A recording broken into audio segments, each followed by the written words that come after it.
నమస్కారం ACT news కి స్వాగతం నేను వినతి ముందుగా హెడ్లైన్స్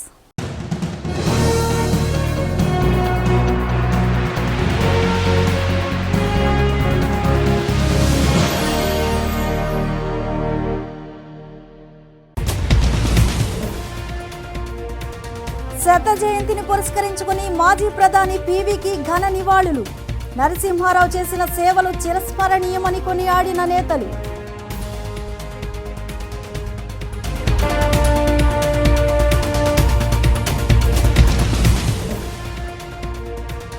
జగన్ సర్కార్పై ఏపీ కమలదళం ధ్వజం అన్ని రంగాల్లో ప్రభుత్వం వైఫల్యం చెందిందంటూ నేతల మండిపాటు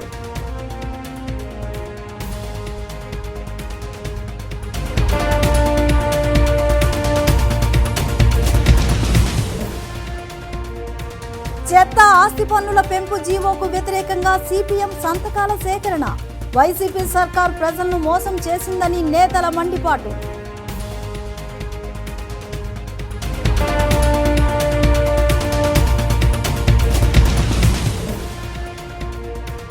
జాబ్ క్యాలెండర్ కు వ్యతిరేకంగా విద్యార్థి యువజన సంఘాల ఆందోళనలు ఏపీపీఎస్సీ కార్యాలయం ముట్టడికి యత్నం అరెస్ట్ చేసిన పోలీసులు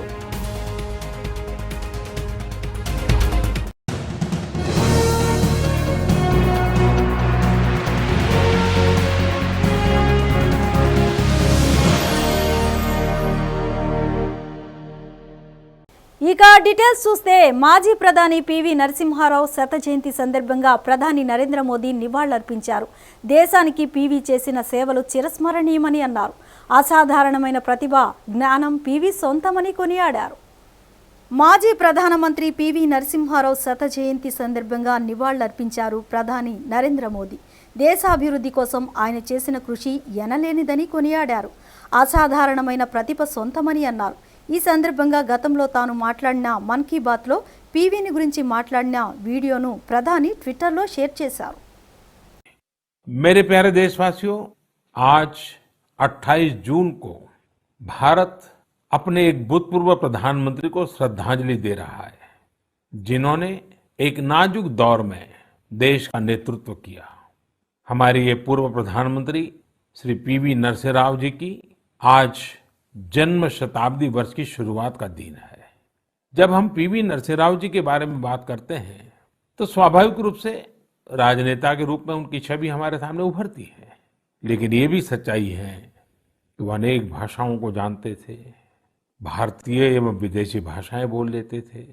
वे एक और भारतीय मूल्यों में रचे बसे थे तो दूसरी ओर उन्हें पाश्चात्य साहित्य और विज्ञान का भी ज्ञान था. वे भारत के सबसे अनुभवी नेताओं में से एक थे, लेकिन उनके जीवन का एक और पहलू भी है और वो उल्लेखनीय है, हमें जानना भी चाहिए. साथियों, नरसिम्हा राव जी अपनी किशोरावस्था में ही स्वतंत्रता आंदोलन में शामिल हो गए थे. जब हैदराबाद के निजाम ने वंदे मातरम गाने की अनुमति देने से इनकार कर दिया था, तब उनके खिलाफ आंदोलन में उन्होंने भी सक्रिय रूप से हिस्सा लिया था. उस समय उनकी उम्र सिर्फ 17 साल थी. छोटी उम्र से ही श्रीमान नरसिम्हा राव अन्याय के खिलाफ आवाज उठाने में आगे थे. अपनी आवाज बुलंद करने में कोई कोर कसर बाकी नहीं छोड़ते थे. नरसिम्हा राव जी इतिहास को भी बहुत अच्छी तरह समझते थे. बहुत ही साधारण पृष्ठभूमि से उठकर उनका आगे बढ़ना, शिक्षा पर उनका जोर, सीखने की उनकी प्रवृत्ति और इन सब के साथ उनकी नेतृत्व क्षमता सब कुछ स्मरणीय है. బీజేపీ రాష్ట్ర కార్యవర్గ సమావేశం విజయవాడలో జరిగింది. రాష్ట్ర నాయకులు, రాష్ట్ర ప్రధాన కార్యదర్శులు, కార్యవర్గ సభ్యులు నేరుగా పాల్గొనగా జూమ్ ద్వారా ఏపీ ఇన్ఛార్జ్ మురళీధరన్ రాష్ట్ర కార్యవర్గ సమావేశంలో పాల్గొన్నారు. రాష్ట్ర ప్రభుత్వం పనితీరు, ఉద్యోగ క్యాలెండర్, కొత్త ఇసుక పాలసీ, నీటిపారుదల ప్రాజెక్టులపై, 2 తెలుగు రాష్ట్రాల జల వివాదంపై చర్చించారు.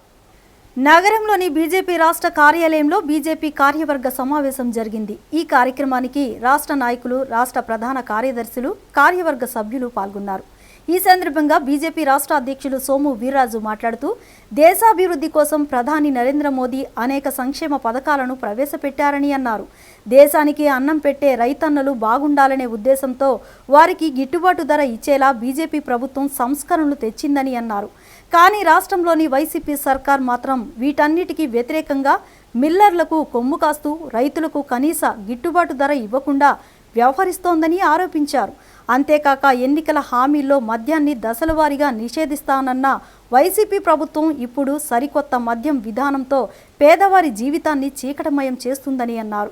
వైసీపీ ప్రభుత్వ హయాంలో మద్యం బడ్డీ కొట్లలోనే దొరుకుతుందని ఘాటుగా విమర్శలు చేశారు. పాదయాత్ర సమయంలో 2.40 లక్షల ఉద్యోగాలను ఇస్తానన్న వైసీపీ ప్రభుత్వం రాష్ట్రంలో ఉన్న నిరుద్యోగ యువతను నిరుత్సాహపరిచే విధంగా 10,000 ఉద్యోగాలను ప్రకటించిందని దుయ్యబట్టారు. వైసీపీ ప్రభుత్వ వైఫల్యాలను బీజేపీ రాష్ట్రంలోని అన్ని జిల్లాల్లో ఎండగడుతుందని స్పష్టం చేశారు. ఈ ప్రచార ఆర్భాటంలో మనం గమనించాం జాబ్ క్యాలెండర్ విషయం. ఈ జాబ్ క్యాలెండర్ ఏమి చెప్పారు, ఆయన ఏమి చేస్తున్నారు, నిరుద్యోగ యువత యొక్క ఆకాంక్షలు ఏమిటి? అనేక మంది రాష్ట్ర వ్యాప్తంగా గతంలో ఉన్నటువంటి ఏ ముఖ్యమంత్రి కూడా రిక్రూట్మెంట్ సందర్భంలో పోలీస్ డిపార్ట్మెంట్లో 4,000, 5,000 మందిని రిక్రూట్ చేసుకుంటారనేటువంటి ఒక ఆలోచనతో లక్షలాది మంది యువత కోవిడ్ సమయంలో కూడా ట్రైనింగ్ వెళ్ళి ట్రైనింగ్ పూర్తి చేసుకున్నారు. కానీ ఆయన పిలిచినటువంటి ఉద్యోగాలు 400 మాత్రమే. చాలా నిరాశకు లోనయ్యారు. ఎస్ఐలు కానీ, కానిస్టేబుల్స్ కానీ. అలానే 2,50,000 ఉద్యోగాలు ఈవేళ రాష్ట్రంలో ఖాళీగా ఉన్నాయి. దాని మీద ఆయన ప్రకటించినటువంటి ఉద్యోగాలు, గతంలో ఇచ్చినటువంటి ఉద్యోగాలను కలుపుకుని వారు ప్రకటించేటువంటి విషయాన్ని రాష్ట్రంలో యువత తీవ్రంగా వ్యతిరేకిస్తుంది. టీచర్స్ కానీ, అట్లనే ప్రభుత్వం నిర్వర్తించవలసినటువంటి కమిషన్ ద్వారా నిర్వర్తించవలసినటువంటి ఉద్యోగాలు నింపటంలో దాన్ని కూడా సవరించి సరిచేసి ఈ మధ్యకాలంలో దాన్ని రద్దు చేయడం కానీ, ఇట్లా అనేక అంశాలు నిరుద్యోగ యువత ఇవాళ తీవ్రంగా వ్యతిరేకిస్తున్నారు. ఆల్రెడీ యువమోర్చా 2 సందర్భాల్లో ఉద్యమం చేసింది. ఈవేళ రాష్ట్ర వ్యాప్తంగా మరొక ఉద్యమాన్ని 3వ సందర్భంలో ప్రజాప్రతినిధుల యొక్క ఇళ్లను ముట్టడించాలని, ఈ ఉద్యమాన్ని తీవ్రతరం చేయాలి. ప్రభుత్వం వెంటనే జాబ్ క్యాలెండర్ విత్డ్రా చేసుకుని ఉన్న ఉద్యోగాలన్నింటినీ కూడా నింపాలనేటువంటి మనం ఈ ప్రభుత్వాన్ని డిమాండ్ చేస్తూ ఈవేళ ప్రభుత్వాన్ని డిమాండ్ చేస్తున్నాం. వారు ప్రకటించినటువంటి జాబ్ క్యాలెండర్ని వెంటనే విత్డ్రా చేసుకోవాల్సినటువంటి పరిస్థితి ఉంది. దేశంలో రోజువారీ కోవిడ్ కేసులు తగ్గుముఖం కొనసాగుతోంది. గత కొన్ని రోజులుగా కొత్త కేసులు 50,000 దిగువకు నమోదవుతున్నాయి. గడిచిన 24 గంటల్లో దేశంలో కొత్తగా 46,148 మందికి వైరస్ సోకినట్లు కేంద్ర ఆరోగ్య శాఖ ప్రకటించింది. వైరస్ దాటికి నిన్న ఒక్కరోజునే మరో 979 మంది బాధితులు చనిపోయారు. దాదాపు 2 నెలల తరువాత కోవిడ్ మరణాల సంఖ్య 1000కు దిగువగా నమోదు కావడం ఇదే తొలిసారి. దేశంలో రోజువారీ కరోనా కేసులు నమోదు సంఖ్య క్రమేపీ తగ్గుముఖం పట్టింది. గడిచిన 24 గంటల్లో దేశవ్యాప్తంగా 15,70,515 మందికి కోవిడ్ నిర్ధారణ పరీక్షలు నిర్వహించగా వీరిలో 46,148 మంది పాజిటివ్గా తేలినట్లు భారత వైద్య పరిశోధన మండలి ICMR తెలిపింది. దీంతో దేశంలో నమోదైన కోవిడ్ కేసుల మొత్తం సంఖ్య 3,79,331కి చేరింది. ఇందులో 2,93,09,607 మంది కరోనాను జయించారు. ఆదివారం దేశవ్యాప్తంగా మరో 979 మంది వైరస్ దెబ్బకు బలయ్యారు. దీంతో దేశంలో కరోనా మరణాల సంఖ్య 3,96,730కి ఎగబాకింది. మరోవైపు నిన్న ఒక్కరోజే మరో 58,578 మంది బాధితులు వైరస్ బారి నుంచి సంపూర్ణంగా కోలుకున్నట్లు కేంద్రం తెలిపింది.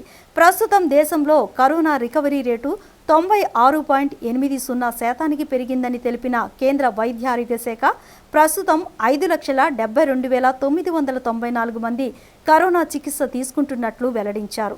ఇక వ్యాక్సిన్లో భాగంగా ఆదివారం దేశవ్యాప్తంగా 17,21,268 మందికి వ్యాక్సిన్ డోసులు అందించినట్లు కేంద్ర ఆరోగ్య శాఖ తెలిపింది.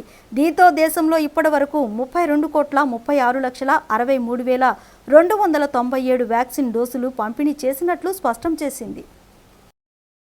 ఆర్థిక సంస్కరణలు తీసుకురావడం ద్వారా మాజీ ప్రధాని పివి నరసింహారావు దేశాన్ని ప్రగతి పదంలో నడిపించారని పిసిసి నేతలు కొనియాడారు. బహుముఖ ప్రజ్ఞాశాలి పివి తెలుగువారు కావడం ఎంతో గర్వకారణమని అన్నారు. పివి శత జయంతి సందర్భంగా విజయవాడలోని కాంగ్రెస్ పార్టీ రాష్ట్ర కార్యాలయంలో మాజీ ప్రధానికి ఘన నివాళులర్పించారు. మాజీ ప్రధాని పివి నరసింహారావు శత జయంతి కార్యక్రమాన్ని విజయవాడలోని కాంగ్రెస్ పార్టీ రాష్ట్ర కార్యాలయంలో ఘనంగా నిర్వహించారు. పిసిసి అధ్యక్షులు శైలజనాథ్, సీనియర్ నేత తులసిరెడ్డి తదితరులు పివి చిత్రపటానికి పుష్పాంజలి ఘటించి ఘన నివాళులర్పించారు. ఈ సందర్భంగా నేతలు మాట్లాడుతూ సరళీకృత ఆర్థిక విధానాలను ప్రవేశపెట్టి పివి భారతదేశాన్ని అభివృద్ధి పదంలోకి నడిపించారని కొనియాడారు. దేశానికి పివి చేసిన సేవలు చిరస్మరణీయమని, ఆయన తెలుగువారు కావడం ఎంతో గర్వకారణమని పేర్కొన్నారు. పివి చేసిన సేవలను నేతలు ఈ సందర్భంగా స్మరించుకున్నారు. వైసీపీ ప్రభుత్వం విడుదల చేసిన జాబ్ క్యాలెండర్ను వ్యతిరేకిస్తూ ఏపీపీఎస్సీ కార్యాలయం ముట్టడికి యత్నించిన ఏబీవీపీ విద్యార్థి సంఘం నాయకులను పోలీసులు అరెస్ట్ చేశారు. అరెస్టులకు తాము లొంగమని, నూతన జాబ్ క్యాలెండర్ను విడుదల చేసే వరకు ప్రజా ప్రతినిధుల ఇళ్లను ముట్టడించి తీరతామని విద్యార్థి సంఘాల నాయకులు స్పష్టం చేశారు. వైసీపీ ప్రభుత్వం విడుదల చేసిన జాబ్ క్యాలెండర్ను వ్యతిరేకిస్తూ నగరంలోని బందర్ రోడ్లో ఉన్న ఏపీపీఎస్సీ కార్యాలయం ముట్టడికి ప్రయత్నించిన ఏబీవీపీ విద్యార్థి సంఘం ప్రతినిధులను పోలీసులు అరెస్ట్ చేశారు. ఈ సందర్భంగా విద్యార్థి సంఘం నాయకులు మాట్లాడుతూ పాదయాత్ర సమయంలో 2,40,000 ఉద్యోగాలను ఇస్తానన్న ముఖ్యమంత్రి 10,000 ఉద్యోగాలతో కూడిన జాబ్ క్యాలెండర్ను విడుదల చేయడం నిరుద్యోగులను మోసగించడమేనని అన్నారు. రాష్ట్రంలో ఉన్న అన్ని శాఖల్లో ఉన్న ఖాళీలను పూరించేలా 1,84,000 పోస్టులతో కూడిన జాబ్ క్యాలెండర్ను రాష్ట్ర ప్రభుత్వం విడుదల చేయాలని అన్నారు. అరెస్టులకు తాము భయపడబోమని, ప్రజాప్రతినిధుల ఇళ్లను ముట్టడించి తీరుతామని స్పష్టం చేశారు.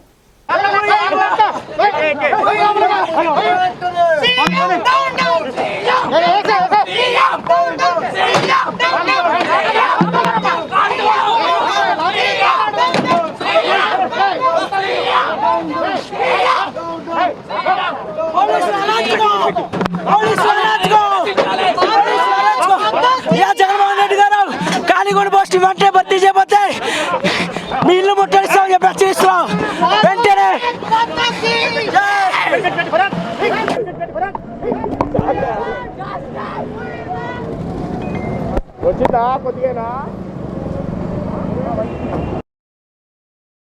కరోనా కష్టాల్లో ఉన్న ప్రజలపై అడ్డగోలుగా పన్నులు వేయడం దారుణమని పట్టణ పౌర సమైక్య రాష్ట్ర కన్వీనర్ సిహెచ్ బాబురావు అన్నారు. అప్పులు చేసి సొంతిల్లు కట్టుకున్న పేద మధ్యతరగతి ప్రజలను కేంద్ర రాష్ట్ర ప్రభుత్వాలు పన్నుల పేరుతో శిక్షించడం అమానుషమని మండిపడ్డారు. ఆస్తి పన్నులు, చెత్త పన్ను, మంచినీటి ఛార్జీలపై ప్రజా బ్యాలెట్ను నగరంలోని బెల్లపు శోభనాద్రి గ్రంథాలయం ఎదుట చేపట్టారు. ఈ సందర్భంగా ప్రజానికం వద్ద సంతకాలు సేకరించారు. ఈ సందర్భంగా కార్యక్రమానికి హాజరైన పట్టణ పౌర సమైక్య రాష్ట్ర కన్వీనర్ బాబురావు మాట్లాడుతూ కరోనాతో ప్రాణాలు గుప్పెట్లో పెట్టుకుని జీవిస్తున్న ప్రజలపై కేంద్ర రాష్ట్ర ప్రభుత్వాలు భారాలు మోపడం దారుణమని ఆగ్రహం వ్యక్తం చేశారు. ఆపద సమయంలో ఉపశమనం కలిగించాల్సిన ప్రభుత్వాలే ఇంటి పన్ను, చెత్త పన్ను పేరుతో పీడించడం బాధ్యతారాహిత్యమని అన్నారు. మంచినీరు, భూగర్భ డ్రైనేజీ, చెత్తతో వ్యాపారం చేయడం ప్రభుత్వాలకు తగదని అన్నారు. 15% మాత్రమే పెంపు అయితే ఆస్తి విలువ ఆధారిత పన్ను విధించడానికి చట్ట సవరణలు ఎందుకు చేశారో రాష్ట్ర ప్రభుత్వం సమాధానం చెప్పాలని అన్నారు. పన్నులు రద్దు చేయకపోతే ప్రజలతో ఐక్య ఉద్యమం సాగిస్తామని హెచ్చరించారు.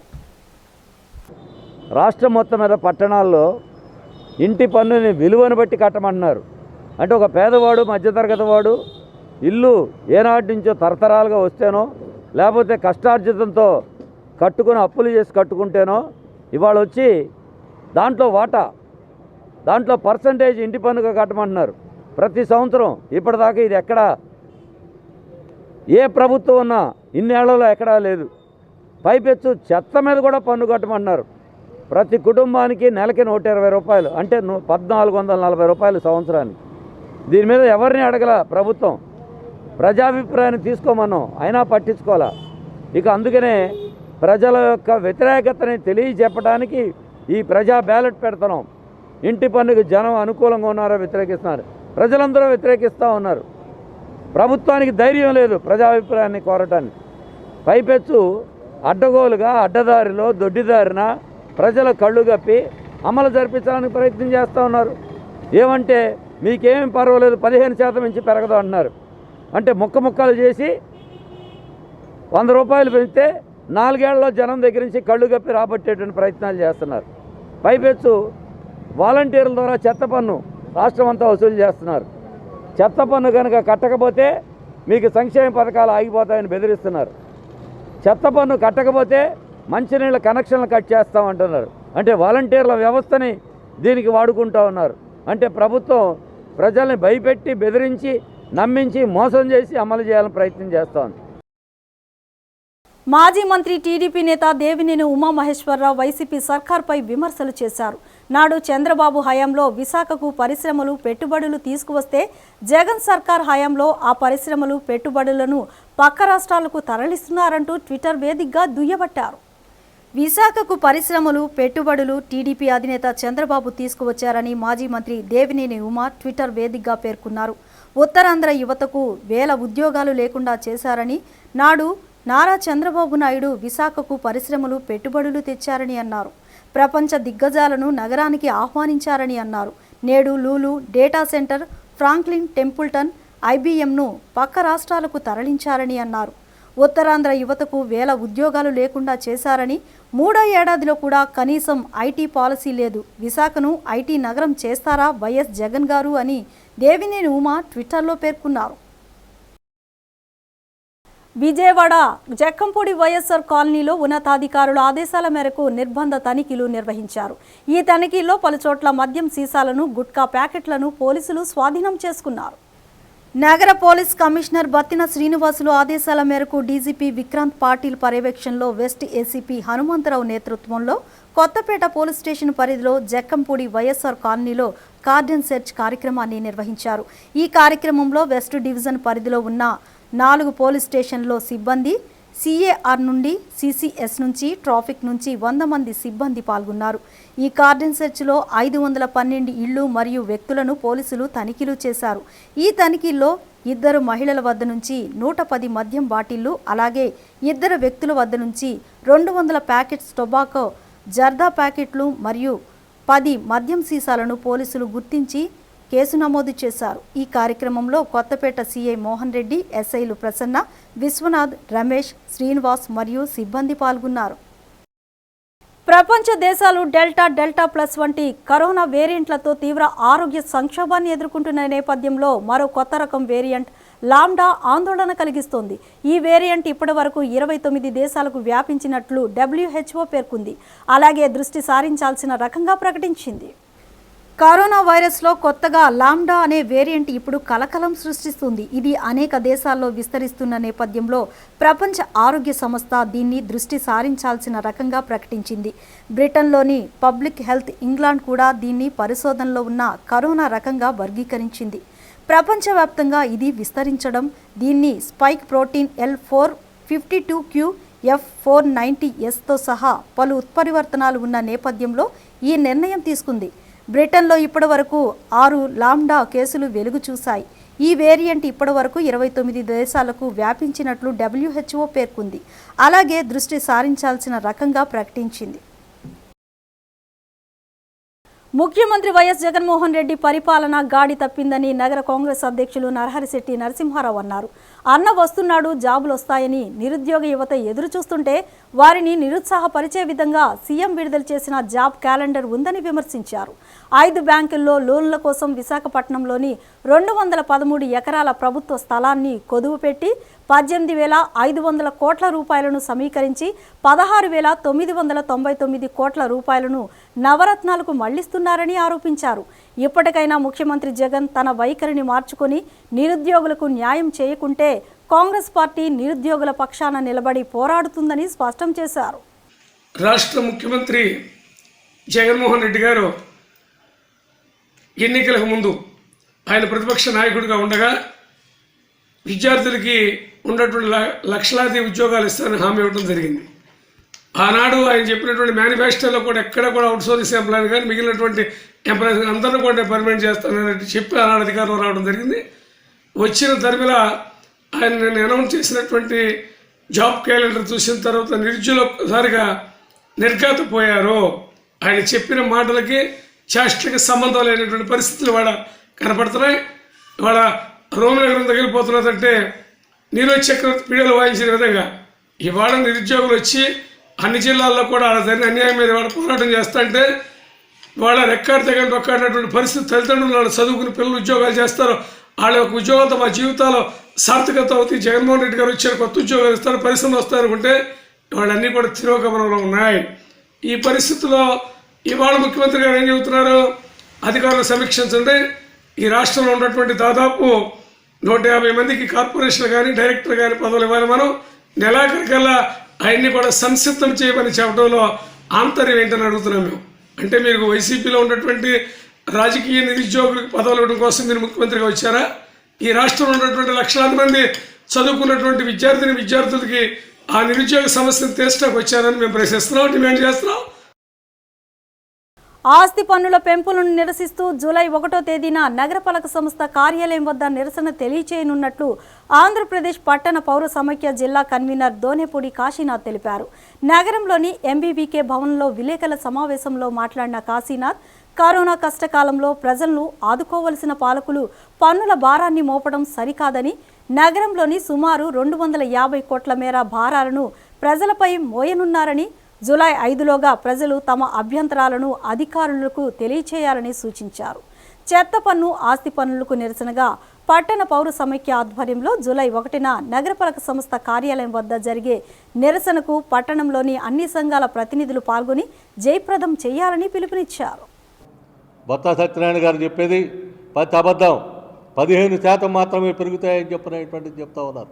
ఎన్నికల ముందు చెప్పారు, ఓటులు దండుకున్నారు, ప్రజల్ని వంచారు, ప్రజల్ని మోసం చేస్తూ ఉన్నారు. ఇప్పుడు 15% కాదు. నిజంగా నోటిఫికేషన్ మీకు చిత్తశుద్ధి ఉంటే నోటిఫికేషన్లో 15% అని చెప్పినట్టు ఎందుకు పెట్టలా? ఎందుకని 15% పెట్టకుండా ఈ రకమైనటువంటి పద్ధతుల్లో ప్రజల మీద భారాలని మోపేటువంటి దానికి రంగం సిద్ధం చేశారు.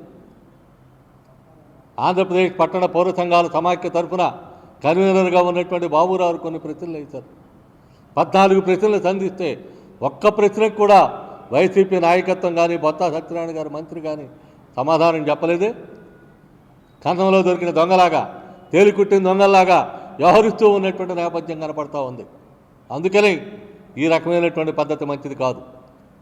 ప్రజల మీద భారాలేసి ఓడ దాటే వరకు ఓడమల్లయ్య, ఓడ దాటిన తర్వాత బోడిమల్లయ్య అనేటువంటి బద్ధంగా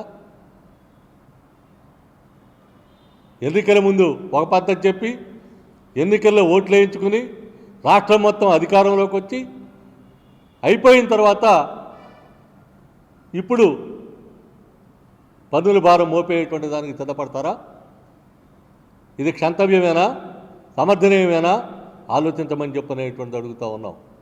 అందుకని ప్రభుత్వం పునరాలోచన చేయాల్సినటువంటి అవసరం ఉంది. అలాగే చెత్త పన్ను దాదాపుగా ఒక్కో కుటుంబానికి శ్రమేరియాస్లో ఉన్నటువంటి కుటుంబానికి 30 రూపాయలట. మామూలుగా ఉన్నటువంటి హాకర్లు, చిరు వ్యాపారులు, చిన్న చిన్న వర్తకం చేసుకునేటువంటి వాళ్ళకి నెలకు 300 రూపాయల చొప్పున. ఈ రకంగా కమర్షియల్ అయితే 15,000 దాకా, అంటే దాదాపుగా 1,200 నుండి 15,000 రూపాయల దాకా సేవా పన్ను పేరుతో చెత్త పన్ను వసూలు చేసేటువంటి దానికి రంగం సిద్ధం చేస్తూ ఉన్నటువంటి పరిస్థితి కనబడతా ఉంది. అందుకని చెత్త పన్నుని కూడా దీని మీద ఇచ్చినటువంటి చట్టబద్ధం చేసినటువంటి దీన్ని కూడా రద్దు చేయాల్సినటువంటి అవసరం ఉందని చెప్పి పౌర సంక్షేమ సంఘాల సమాఖ్యగా డిమాండ్ చేస్తూ ఉన్నాం. అక్రమ మార్గంలో నాటుసారా కాస్తున్న నాటుసారా అమ్మకపుదారులకు సారా కాయడం ఆపాలని చెప్పినందుకు ఏకంగా వాలంటీర్పై దాడికి దిగారు కొందరు నాటుసారా విక్రయదారులు. ఈ ఘటన కృష్ణా జిల్లా నూజివీడు మండలం హనుమంతులగూడెంలో నెలకొంది.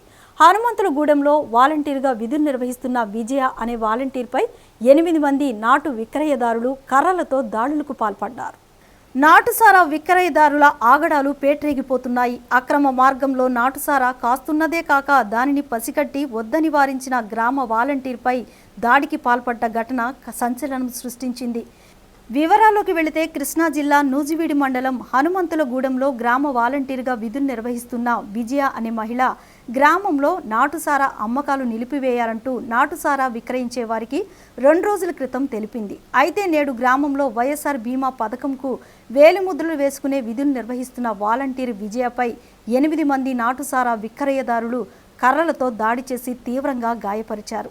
గాయపడ్డ సదరు వాలంటీర్ నూజివీడి రూరల్ పోలీసులకు ఫిర్యాదు చేయగా పోలీసులు కేసు నమోదు చేసి దర్యాప్తు చేపట్టారు. మాది నూజివీడి మండలం హనుమంతులగూడెం గ్రామం. నేను వాలంటరీ పనిచేస్తున్నాను. నేను ఈరోజు జగనన్న వైఎస్ఆర్ బీమా వర్క్ చేయడానికి ఒక ఇంటికి వెళ్ళానండి.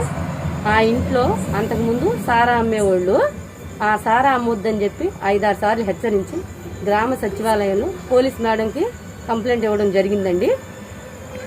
ఈరోజు నేను అదే ఇంటికి బీమా వర్క్ చేయడానికి వెళ్ళాను. అది మనసులో పెట్టుకొని నన్ను దూషించడం జరిగింది. ఎందుకమ్మా నన్ను అలాగంటున్నారు అని అంటే, నువ్వు ఎవరితో చెప్పుకుంటావో చెప్పుకో అని చెప్పి నా మీద కర్రలతో దాడి చేయడం జరిగింది సార్. 3 లక్షలకు పైగా కరోనా టీకా డోసులు ఏపీకి చేరుకున్నాయి.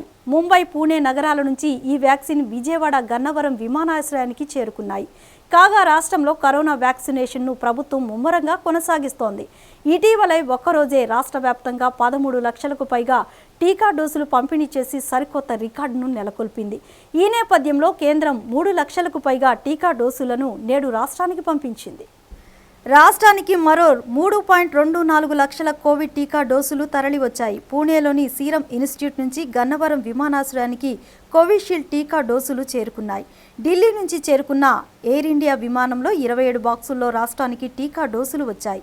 తొలుత గన్నవరంలోని రాష్ట్ర టీకా నిల్వ కేంద్రానికి వ్యాక్సిన్లను అధికారులు తరలించారు. అక్కడి నుంచి వైద్య ఆరోగ్య శాఖ ఆదేశాలతో జిల్లాకు వ్యాక్సిన్ తరలి వెళ్లనుంది. తాజాగా చేరుకున్న కోవిడ్ టీకాలతో రాష్ట్రంలో నెలకొన్న వ్యాక్సిన్ కొరతకు ఉపశమనం లభించింది. జాబ్ క్యాలెండర్ పేరిట వైసీపీ ప్రభుత్వం నిరుద్యోగులను మోసగించిందని టీడీపీ నాయకురాలు కేశినేని శ్వేత ఆరోపించారు. పశ్చిమ నియోజకవర్గంలోని 45వ డివిజన్లో టీడీపీ ఆధ్వర్యంలో నిరుద్యోగుల సంతకాల సేకరణ కార్యక్రమాన్ని నిర్వహించారు. పశ్చిమ నియోజకవర్గంలో 45వ డివిజన్లో టీడీపీ కార్పొరేటర్ మైలవరపు లావణ్య ఆధ్వర్యంలో నూతన జాబ్ క్యాలెండర్ను వైసీపీ ప్రభుత్వం విడుదల చేయాలని డిమాండ్ చేస్తూ సంతకాల సేకరణ కార్యక్రమాన్ని చేపట్టారు. ఈ కార్యక్రమానికి టీడీపీ నాయకురాలు కేశినేని శ్వేత హాజరయ్యారు. ఈ సందర్భంగా టీడీపీ నాయకురాలు కేశినేని శ్వేత మాట్లాడుతూ ముఖ్యమంత్రి జగన్ గ్రామ వాలంటీర్లను తీసుకొని ఉద్యోగాలు కల్పించామని ప్రచారం చేసుకుంటున్నారని అన్నారు. ఎన్నికల ముందు 1.83 ఉద్యోగాలు ఖాళీగా ఉన్నాయని చెప్పి ఇటీవల ఉద్యోగాలు లేని జాబ్ క్యాలెండర్ను విడుదల చేశారని దుయ్యబట్టారు. ఏంటి యువజన శ్రావిక రైతు కాంగ్రెస్ పార్టీ అని మరి దాంట్లో ఆంధ్ర రాష్ట్ర యువతకే మీరు మోసం చేశారంటే రేపు మరి ఆంధ్ర రాష్ట్ర ప్రజల్ని ఇంకెంత మంపి పెడతారు అని చెప్పి మేమందరం కూడా ఈరోజు ప్రశ్నిస్తున్నాము. జగన్మోహన్ రెడ్డి గారు వైసీపీ ప్రభుత్వంలో మన నవ్యాంధ్రప్రదేశ్ ఒక నిరుద్యోగ ప్రదేశ్గా మారుతూ ఈరోజు ఎంతోమంది యువకులు ఈరోజు ఇబ్బంది పడుతుంటే రోడ్డు మీదకి వచ్చి ప్రశ్నిస్తుంటే వాళ్ళని కూడా జైల్లో పెట్టడం లేకపోతే అరెస్టులు చేయడం అంటే అసలు మన ఆంధ్ర రాష్ట్రంలో అసలు ప్రజాస్వామ్యం బ్రతికే ఉందా అని చెప్పి మేము అడుగుతున్నాము. వాళ్ళు ఏం అడుగుతున్నారు? మీరు ఇచ్చిన మాటను నిలబెట్టుకోండి జగన్మోహన్ రెడ్డి గారు అని చెప్పి ఈరోజు ఆంధ్ర రాష్ట్ర యువత అడుగుతున్నారు. 2,30,000 జాబులు ఉన్నాయి, పోస్టులు ఉన్నాయి, మేము మీకు ఇస్తామని చెప్పి ఎన్నికల్లో అలాగే అసెంబ్లీలో కూడా చెప్పిన జగన్మోహన్ రెడ్డి గారు ఈరోజు కేవలం 10,000 జాబులు లేని జాబ్ క్యాలెండర్ విడుదల చేసి ఇదొక ఉద్యోగ విప్లవం అని చెప్పి ప్రచారం చేసుకోవడానికి సిగ్గు లేదా అని మేము అందరం కూడా ఈరోజు ప్రశ్నిస్తున్నాము. అనంతరం 45వ division TDP corporator Mylavarapu Lavanya మాట్లాడుతూ లక్షలాది మంది నిరుద్యోగులను వైసీపీ ప్రభుత్వం మోసం చేసిందని, మెగా డిఎస్సి పోలీస్ శాఖలో వేల సంఖ్యలో ఖాళీలు ఉన్నాయని అన్నారు. నిరుద్యోగులు రోడ్డెక్కి ఆందోళన చేస్తున్నారని, వారి పోరాటానికి టీడీపీ మద్దతు తెలుపుతుందని స్పష్టం చేశారు. ఏదైతే ఇప్పుడు మనం ప్రెజెంట్ ఉన్న టాపిక్ వచ్చి జాబ్లెస్ క్యాలెండర్ అండి. యూత్ అనేది జాబ్ లేకపోతే డెవలప్మెంట్ అనేది ఆ స్టేట్కి ఉండదు. అదేవిధంగా మేమందరం కూడా యూత్కి జస్టిస్ ఇవ్వండి అని చెప్పి ప్రెసెంట్ గవర్నమెంట్ని కోరుకుంటున్నాము. ఎందుకంటే గవర్నమెంట్ మారుతూనే ఉన్నది, ఎక్కడికన్నా వాళ్ళు ఫోకస్ పెట్టేది యూత్ డెవలప్మెంట్కి. అక్కడ ఆ యూత్ డెవలప్ అవుతుందంటే ఆటోమేటిక్గా ఆ స్టేట్ అనేది డెవలప్మెంట్ ఉంటుంది. ఇక్కడ ప్రెసెంట్ చూస్తుంటే యూత్కి అనేది డెవలప్మెంట్ లేకుండా ఎన్నో పథకాలు రిలీజ్ చేస్తున్నాము అంటే ఏదన్నా యూత్కి పనికొచ్చేది ఉందా అంటే లేదు. ప్రజల్ని ఇంకా సోమరిపోతుల్లా చేయడానికి పథకాలు ఇస్తున్నాము అంటున్నారు కానీ అవి ప్రజల దాకా వెళ్ళట్లేదు, ఏమీ లేదు. కానీ యూత్కి డెవలప్మెంట్ అనేది ఎక్కడా కూడా జరగట్లేదు. మా యొక్క ఇప్పుడు ఈ పోరాటం కూడా కేవలం యూత్ని మీ దృష్టిలో పెట్టుకోండి, యూత్కి ఏమైనా పనికొచ్చేవి మాత్రమే చేస్తే అట్లీస్ట్ రేపు ఫ్యూచర్ ఉంటుంది. మీకు స్టేట్కి ఒక క్యాపిటల్ పెరగాలి అన్నా సరే యూత్కి డెవలప్మెంట్ ఉన్న చోటే ఉంటుంది. అంతేకాకుండా ఇండస్ట్రియల్ డెవలప్మెంట్ ఎందుకు లేదు అంటే మనం చూస్తున్నాం, ఒక క్యాపిటల్ అనేది లేదు మనకి, దానివల్ల ఇండస్ట్రీస్ వచ్చేది లేదు. యూత్కి ఎక్కడికక్కడ జాబ్ ఆపర్చునిటీస్ ఉండట్లేదు, ప్రజెంట్ వస్తున్న గవర్నమెంట్ జాబ్ ఆపర్చునిటీస్ ఉండట్లేదు, వాళ్ళు బయటికి వెళ్ళి తీసుకోవడానికి లేదు. ఈ రకంగా అన్ఎంప్లాయ్మెంట్ అనేది చాలా పెరిగిపోతుంది ఉన్న ఆంధ్రప్రదేశ్లో. మేము అనేది యూత్ తరపు నుంచి మా వాయిస్ రైజ్ చేస్తున్నాం. ఇదే విధంగా ప్రతి ఒక్క యూత్కి మా సపోర్ట్ ఉంటుందని తెలియజేస్తున్నాం. ఏసీటీ న్యూస్ ముగించే ముందు హెడ్లైన్స్ మరొకసారి.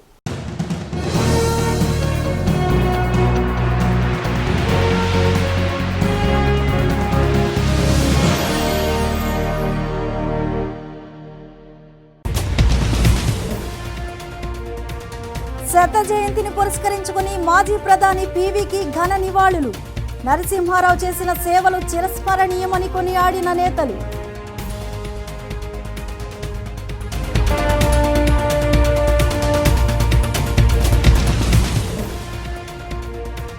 జగన్ సర్కార్పై ఏపీ కమలదళం ధ్వజం. అన్ని రంగాల్లో ప్రభుత్వం వైఫల్యం చెందిందంటూ నేతల మండిపాటు.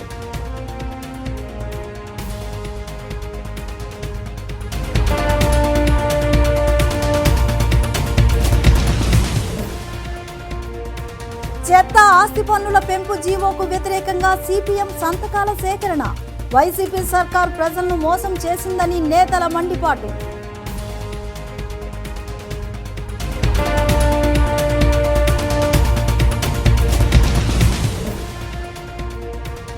జాబ్ క్యాలెండర్ కు వ్యతిరేకంగా విద్యార్థి యువజన సంఘాల ఆందోళనలు. ఏపీపీఎస్సీ కార్యాలయం ముట్టడికి యత్నం, అరెస్ట్ చేసిన పోలీసులు.